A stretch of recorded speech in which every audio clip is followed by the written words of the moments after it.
Misteri tangga lantai 3 yang tidak pernah berakhir. Sudah lama beredar cerita di Sakura School, katanya setelah jam 12 malam, jangan pernah menaiki tangga menuju lantai 3 sendirian. Banyak murid menganggap itu hanya cerita untuk menakuti siswa baru, termasuk Adit. Malam itu, Adit datang ke sekolah untuk membuktikan bahwa cerita itu bohong. Aku berjalan memasuki sekolah. Lorong tampak kosong, hanya suara langkah kakiku yang terdengar. Aku berhenti di depan tangga menuju lantai 3. Tidak ada siapa-siapa. Menarik napas dan mulai menaiki tangga. Anak tangga pertama tidak terjadi apa-apa. Anak tangga kedua masih sepi. Saat menginjak anak tangga ketiga, terdengar suara langkah kaki lain. Tok, tok, tok. Aku menoleh ke bawah. Tidak ada siapapun. Aku melanjutkan berjalan. Semakin naik, suara langkah itu semakin dekat. Ya, seperti ada seseorang yang ikut menaiki tangga tepat di belakangku.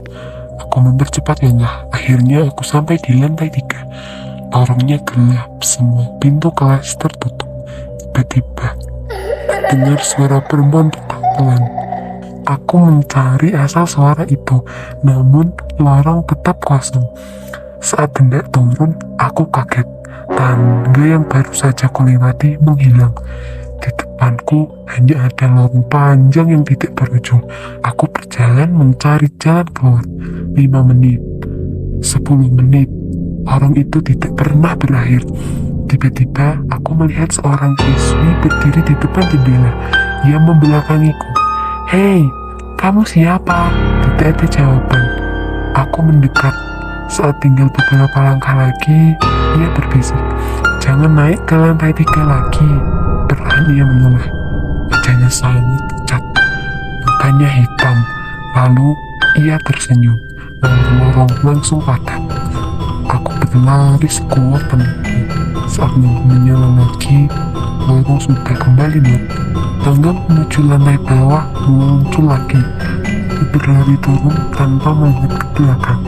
Seandainya di halaman sekolah, aku langsung keluar getak. Aku mengira semua sudah selesai. Namun, keesokan paginya, saat masuk sekolah seperti biasa, aku melihat bekas telapak kaki basah di tangga menuju lantai 3. Jejak itu berhenti tepat di depanku. Lalu terdengar suara yang sama seperti semalam.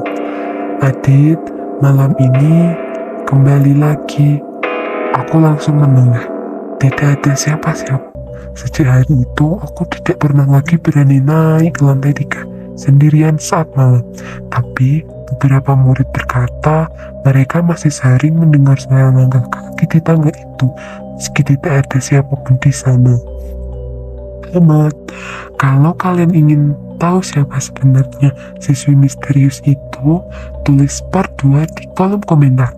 Jangan lupa subscribe dan ikuti Sakura Horror Story untuk kisah menyeramkan lainnya.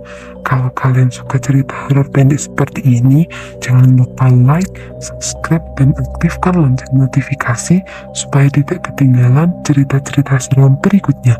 Terima kasih sudah menonton, sampai jumpa di cerita selanjutnya.